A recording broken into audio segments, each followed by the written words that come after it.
हरिओम हरिओम हरिओम। पूज्य संत श्री आसाराम जी बापू के सत्संग प्रवचन से अपनी संस्कृति का आदर करें। किसी गांव का एक लड़का पढ़ लिख कर पैसे कमाने के लिए विदेश गया। शुरू में तो उसे कहीं ठिकाना ना मिला, परंतु धीरे धीरे पेट्रोल पंप आदि जगहों पर काम करके कुछ धन कमाया और भारत आया। अब उसके लिए अपना देश भारत नहीं रहा, इंडिया हो गया। प्रदेश के वातावरण, बाह्य चकाचौंध तथा इंद्रियगत ज्ञान से उसकी बुद्धि इतनी प्रभावित हो गई थी कि वह सामान्य विवेक तक भूल गया था। पहले तो वह रोज माता पिता को प्रणाम करता था, किंतु आज 2 वर्ष के बाद इतनी दूर से आने पर भी उसने पिता को प्रणाम न किया, बल्कि बोला, ओह पापा, कैसे हो। पिता की तीक्ष्ण नज़रों ने परख लिया कि पुत्र का व्यवहार बदल गया है। दूसरे दिन पिता ने पुत्र से कहा, चलो बेटा, गांव में ज़रा चक्कर लगा कर आएँ और सब्जी भी ले आएँ। पिता पुत्र दोनों गए। पिता ने सब्जी वाले से 250 ग्राम गिलकी तौलने के लिए कहा। पुत्र, पापा, आपके इंडिया में इतनी छोटी छोटी गिलकी, हमारे अमेरिका में तो इससे दुगुनी बड़ी गिलकी होती है। अब इंडिया उसका अपना ना रहा, पिता का हो गया। कैसी समझ। अपने देश से कोई पढ़ने या पैसा कमाने के लिए प्रदेश जाए तो ठीक है, किंतु कुछ समय तक वहाँ रहने के बाद वहाँ की बाह्य चकाचौंध से आकर्षित होकर अपने देश का गौरव तथा अपनी संस्कृति भूल जाए, वहाँ की फालतू बातें अपने दिमाग में भर ले और यहाँ आने पर अपने बुद्धिमान बड़े बुजुर्गों के साथ ऐसा व्यवहार करे, इससे अधिक दूसरी क्या मूर्खता हो सकती।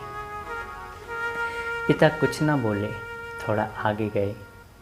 पिता ने 250 ग्राम भिंडी तुलवाई।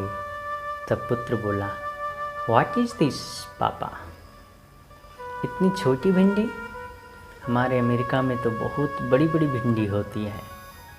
पिता को गुस्सा आया, किंतु वे सत्संगी थे, अतः अपने मन को समझाया कि कब से डींग हाँक रहा है, मौका देखकर समझाना पड़ेगा।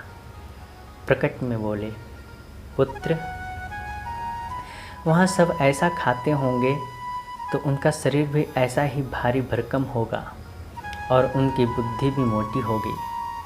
भारत में तो हम सात्विक आहार लेना पसंद करते हैं, अतः हमारे मन बुद्धि भी सात्विक होते हैं। चलते चलते उनकी तरबूज के ढेर पर गई।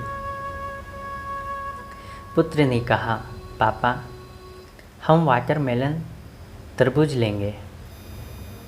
पिता ने कहा, बेटा, ये नींबू है, अभी कच्चे हैं, पकेंगे तब लेंगे। पुत्र पिता की बात का अर्थ समझ गया और चुप हो गया। प्रदेश का वातावरण ठंडा और वहाँ के लोगों का आहार चर्बीयुक्त होने से उनकी त्वचा गौरी तथा शरीर का कद अधिक होता है। भौतिक सुविधाएं कितनी भी हो, शरीर चाहे कितना भी हष्ट-पुष्ट और गोरा हो, लेकिन उससे आकर्षित नहीं होना चाहिए। वहाँ की जो अच्छी बातें हैं उनको तो हम लेते नहीं, किंतु वहाँ के हल्के संस्कारों के हमारे युवान तुरंत ग्रहण कर लेते हैं। क्यों? क्योंकि अपनी संस्कृति के गौरव से वे अपरिचित हैं।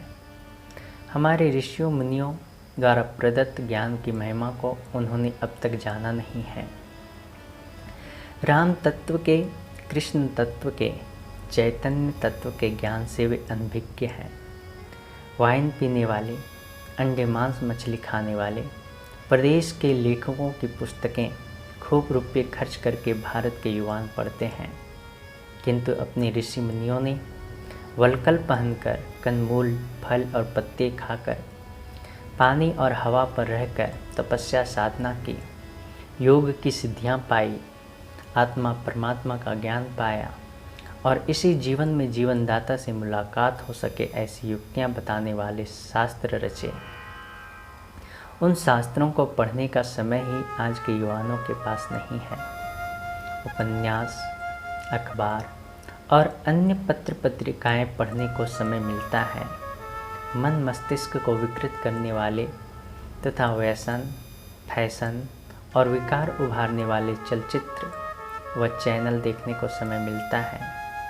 फालतू गपशप लगाने को समय मिलता है। शरीर को बीमार करने वाले अशुद्ध खान पान के लिए समय मिलता है। वैष्णव के मुंह में पड़कर मृत्यु के कगार पर खड़े होने के लिए समय मिलता है। लेकिन सत्शास्त्र पढ़ने के लिए ध्यान साधना करके तन को तंदुरुस्त, मन को प्रसन्न और बुद्धि को बुद्धिदाता में लगाने के लिए उनके पास समय ही नहीं है। खुद की, समाज की, राष्ट्र की उन्नति में सहभागी होने की उनमें रुचि ही नहीं है। हे भारत के युवाओं, इस विषय में गंभीरता से सोचने का समय आ गया है। तुम इस देश के कर्णधार हो। तुम्हारे संयम, त्याग, सच्चरित्रता, समझ और सहिष्णुता पर ही भारत की उन्नति निर्भर है। वृक्ष, कीट, पशु, पक्षी आदि योनियों में जीवन प्रवृत्ति के नियमानुसार चलता है। उन्हें अपने विकास की स्वतंत्रता नहीं होती है, लेकिन तुम मनुष्य हो। मनुष्य जन्म में कर्म करने की स्वतंत्रता होती है। मनुष्य अपनी उन्नति के लिए पुरुषार्थ कर सकता है, क्योंकि परमात्मा ने उसे समझ दी है, विवेक दिया है। अगर तुम चाहते हो सफल उद्योगपति, सफल अभियंता, सफल चिकित्सक, सफल नेता आदि बनकर राष्ट्र के विकास में सहयोगी हो सकते हो। साथ ही किसी ब्रह्मवेता महापुरुष का सत्संग सानिध्य तथा मार्गदर्शन पाकर अपने शिवत्व में भी जाग सकते हो। इसलिए तुम्हें यह मानव तन मिला है। भर्तृहरि ने भी कहा है, यावत् अस्त्वमिदं कलेवर गृहं यावच्च दूरे जरा यावचे इंद्रिय शक्तिर्प्रतिहता यावत् क्षयो नायुषः आत्मश्रेयसी तावदेव विदुषा कार्यः प्रयत्नो महान् प्रोदीप्ते भवने च कूपखननं प्रत्युब्धमग्रीदृशः। जब तक काया स्वस्थ है और विरुद्धावस्था दूर है, इंद्रियां अपने अपने कार्यों को करने में आसक्त नहीं हुई है तथा जब तक आयु नष्ट नहीं हुई है, तब तक विद्वान पुरुष को अपने श्रेय के लिए प्रयत्नशील रहना चाहिए। घर में आग लग जाने पर कुआं खोदने से क्या लाभ। अतः हे महान देश के वासी, बुढ़ापा, कमजोरी व लाचारी आ घेरे उसके पहले अपनी दिव्यता को, अपनी महानता को, महान पद को पालो प्रिय। ओम ओम ओम।